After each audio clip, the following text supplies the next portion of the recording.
केरल में क्यों बढ़ानी पड़ी लॉकडाउन की अवधि? दिल्ली में और कितने कम हुए केस? मध्य प्रदेश सरकार कौन सी राहत भरी खबर लेकर आई? कहां पर ऑक्सीजन की किल्लत दूर हुई? कोरोना को हराने वाली खबरें देखिए। टॉप 9 हारेगा कोरोना। केरल में कोरोना संक्रमण की तेज रफ्तार को देखते हुए 23 मई से संपूर्ण लॉकडाउन का फैसला हुआ है। राज्य में पॉजिटिविटी रेट भी लगातार काफी ऊपर चल रही है। शुक्रवार को राज्य के मुख्यमंत्री पिनराई विजयन ने कहा कि अधिक पॉजिटिविटी रेट को देखते हुए संपूर्ण लॉकडाउन लगाने का फैसला किया गया है। दिल्ली में लॉकडाउन लगाए जाने के बेहद अच्छे नतीजे नजर आ रहे हैं। पिछले 24 घंटे में कोरोना के सिर्फ 8,506 नए मामले सामने आए। हालांकि मौतों की संख्या ज्यादा चिंता का विषय है। पिछले 24 घंटे के दौरान राजधानी में 279 मरीजों ने वायरस के कारण दम तोड़ा है। पश्चिम बंगाल की मुख्यमंत्री ममता बनर्जी ने शुक्रवार को पीएम नरेंद्र मोदी को पत्र लिखकर राज्य में ऑक्सीजन प्लांट लगाने में लेट लतीफी का आरोप लगाया है।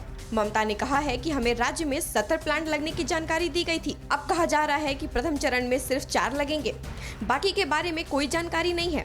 ममता ने आगे लिखा कि दिल्ली के अनिर्णय की वजह से राज्य की एजेंसियां प्लांट लगाने की अपनी योजनाओं पर भी काम नहीं कर पा रही हैं। रेलवे ने पिछले 20 दिनों में देश भर के अलग अलग राज्यों में लगभग 7,900 टन लिक्विड ऑक्सीजन पहुंचाई है। रेल मंत्रालय ने कहा कि ऑक्सीजन एक्सप्रेस पिछले कुछ दिनों से प्रतिदिन तकरीबन 800 टन लिक्विड मेडिकल ऑक्सीजन की आपूर्ति कर रही है। आंध्र प्रदेश के लिए पहली ऑक्सीजन एक्सप्रेस 40 टन और केरल के लिए 118 टन लेकर रास्ते में है। तमिलनाडु के लिए पहली ऑक्सीजन एक्सप्रेस ने 80 टन ऑक्सीजन की आपूर्ति की है।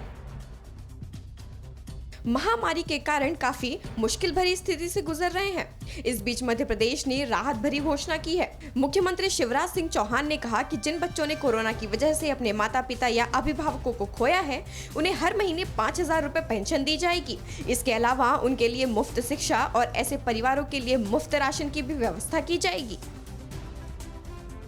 दिल्ली के रामलीला मैदान में 500 आईसीयू बेड का अस्थायी अस्पताल तैयार हो चुका है। मुख्यमंत्री अरविंद केजरीवाल ने शुक्रवार को इस अस्थायी अस्पताल का दौरा किया। आज से यहां 250 आईसीयू बेड काम भी करने लगेगा, जबकि 250 बेड्स बाद में शुरू होंगे। यह अस्पताल दिल्ली सरकार के सबसे बड़े लोकनायक जयप्रकाश अस्पताल का एक्सटेंशन है।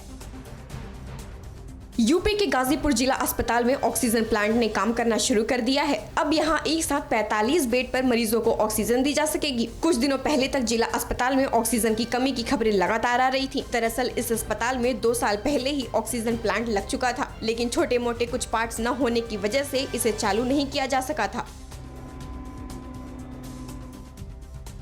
मध्य प्रदेश के मंदसौर जिले के ग्रामीण इलाकों में इन दिनों कोरोना वायरस भगाने के लिए पूजा पाठ और हवन का दौर जारी है। ये तस्वीरें तितरोद नाम के गांव की हैं, जहां भगवान बालाजी और शिव की उपासना के साथ पूरे गांव में हवन की धुनी रमाई जा रही है। प्रशासन ग्रामीण इलाकों में जागरूकता अभियान चलाने के साथ साथ घर घर जाकर कोरोना संदिग्ध व्यक्तियों की पहचान और उनके उपचार की कोशिश में जुटा है।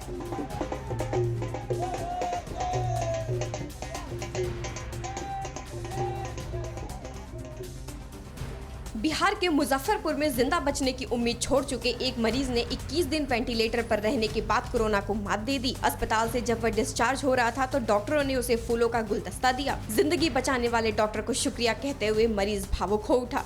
तो बहुत खुश हूँ क्योंकि पूरी दुनिया का जो डाटा है वो ये है कि 100 मरीज जो वेंटिलेटर पर जाते हैं उसमें से 90 मरीज नहीं बचते हैं।